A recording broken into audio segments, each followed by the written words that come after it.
Hi friends, welcome to talking films. నేను మీ భానుప్రకాష్. ఈరోజు మనం మాట్లాడుకోబోయే తమిళ సినిమా తమిళ్లో పొంగల్లో రిలీజ్ అయింది. మన దగ్గర మళ్ళీ తెలుగులో అయితే రిలీజ్ కాల, తమిళ్లో అయితే రిలీజ్ చేశారు మన వాళ్ళు. సినిమా పేరు ఏంట్రా అంటే అయ్యాలన్, శివకార్తికేయంది. ఒక ఏలియన్ బేస్డ్, మన ఇండియాలో హిందీలో అయితే వచ్చింది, హృతిక్ రోషన్ చేశాడు.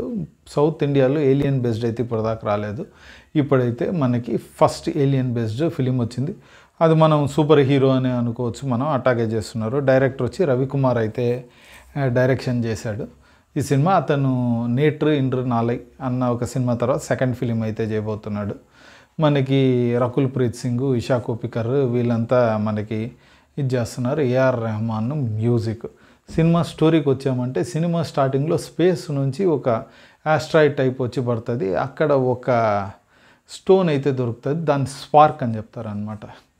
ఆ స్టోన్ని పెట్టుకునేసి అది సూపర్ పవర్ ఉంటుంది. ఆ పవర్ ఇది చేస్తే మనకు భూమికి బొక్కబెట్టి ఇటు సైడ్ కూడా వస్తుంది. అట్ట ఒకటి చూపిస్తుంది. ఫస్ట్ మడగాస్కర్లో ఎట్ట వచ్చిందో నాకు తెలియదు, కానీ ఎర్త్కి మనకి ఎర్త్ ఇలా ఉందంటే ఇండియా ఇక్కడ ఉంటే మడగాస్కర్ ఇక్కడ ఉంటుంది. మనోడు ఇక్కడ హోల్ పెడితే ఇట్ట వచ్చిందో తెలియదు. ఆ లాజికల్ పక్కన పెట్టేద్దాం. సో మనకి ఆ రేంజ్ ఇది ఉంది.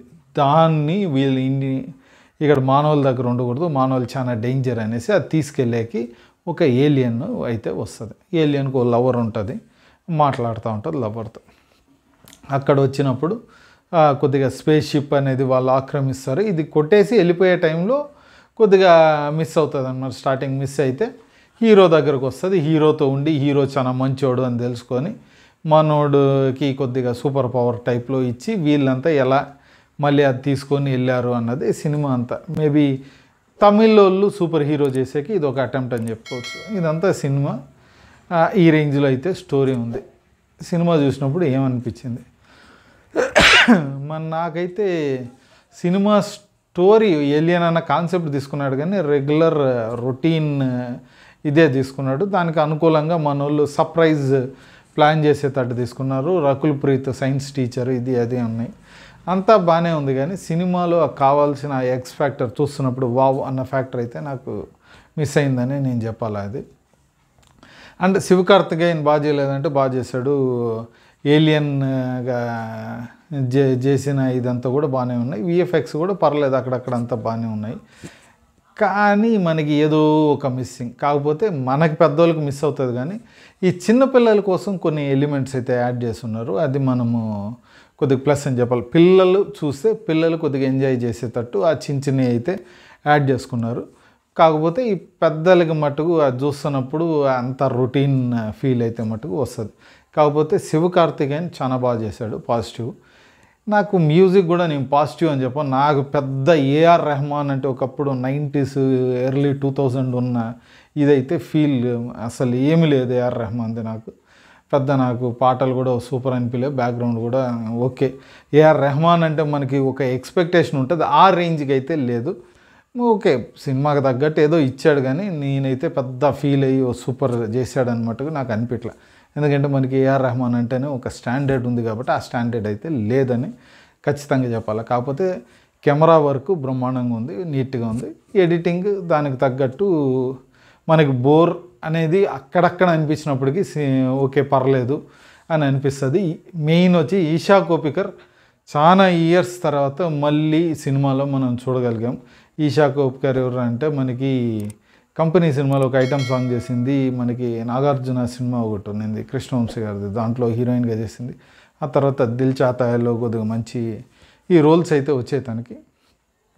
దిల్ చాతాయ అనుకుంటా, తప్పైతే క్షమించండి. సో ఒకప్పుడు కొద్దిగా మంచి స్టారే ఆమె. సో దీంట్లో చాలా రోజుల తర్వాత వచ్చింది, నెగిటివ్ సైడ్ అయితే ఉంది. సో ఏలియన్ ఆ కాన్సెప్ట్ ఎంత తీసినా కానీ నాకు మట్టుకు అంత పర్ఫెక్ట్ వర్త్ ఫిలిం అనమాట నాకు అనిపించలే. తమిళనాడులో ఆల్రెడీ రిలీజ్ అయ్యి ఫ్లాప్ అయితే అయిపోయింది, నేను ముందే చెప్తాను. ఎందుకంటే కెప్టెన్ మిల్లర్ బ్రహ్మాండంగా ఉన్నింది, అది మనం రివ్యూ చేసాం, సూపర్ ఉన్నింది. దాటికి ఇది తట్టుకోలేదు, నిజంగా అంత లేదు. కాకపోతే చూడొచ్చా లేదా అంటే, పిల్లలు ఉన్నారంటే హ్యాపీగా పిల్లల్ని తీసుకొని అయితే పోవచ్చు మనం. పిల్లలు కొద్దిగా ఎంజాయ్ చేసే అవకాశాలు చాలా ఉన్నాయి ఈ సినిమాకి. పెద్దవాళ్ళు కూడా మనకు ఒక 1 టైం చూడవచ్చు, టైంపాస్, పెద్ద ఇష్యూ ఏం లేదు దీంట్లో. అంత సుత్తి ఇది అని అయితే నేను చెప్పట్లేదు. ఒక 1 టైం వాచ్ ఒక మంచి అటెంప్ట్ అయితే చేశాడు అని మనం చెప్పుకోవచ్చు. కాకపోతే చాలా లూప్ హోల్స్ ఉన్నాయి. ఆ లూప్ హోల్స్ వల్ల మనకి అంత ఎక్కకపోవచ్చు. నాకైతే ఎక్కలేదు, మీకు ఎక్కుతుందో లేదో మీరు వెళ్ళి చూస్తే మీకు తెలుస్తుంది. అంతే ఈ మూవీ గురించి. చూడాలనుకున్న వాళ్ళు దగ్గర ఉన్న థియేటర్కి వెళ్ళి చూడండి. తెలుగులో ఇంకొద్దిగా లేట్గా రిలీజ్ అవుతుంది అనుకుంటా, తెలుగు లాంగ్వేజ్లో. మీరు తమిళ్లో వద్దనుకుంటే తెలుగులో వెళ్ళి చూడొచ్చు ఒక 1 వీక్ ఆగిన తర్వాత, అంతే. సో ఇంతే మూవీ గురించి. ఈ రివ్యూ మీకు నచ్చిందంటే లైక్ చేయండి, ఇంకా నచ్చిందంటే మీ ఫ్రెండ్స్తో షేర్ చేసుకోండి. ఇలాంటి మూవీస్ డీటెయిల్స్ గురించి, రివ్యూస్ గురించి మీకు ఇంకా కావాలంటే మటుకు మీరు మర్చిపోకుండా కింద ఉన్న సబ్స్క్రైబ్ బటన్ క్లిక్ చేయండి. అలాగే పక్కనున్న బెల్ ఐకాన్ కూడా క్లిక్ చేశారంటే మా వీడియోస్ మీకు ఆన్ టైంలో వచ్చి చేరుతాయి. ఇంకో వీడియోలో కలుద్దాం. Bye and thank you.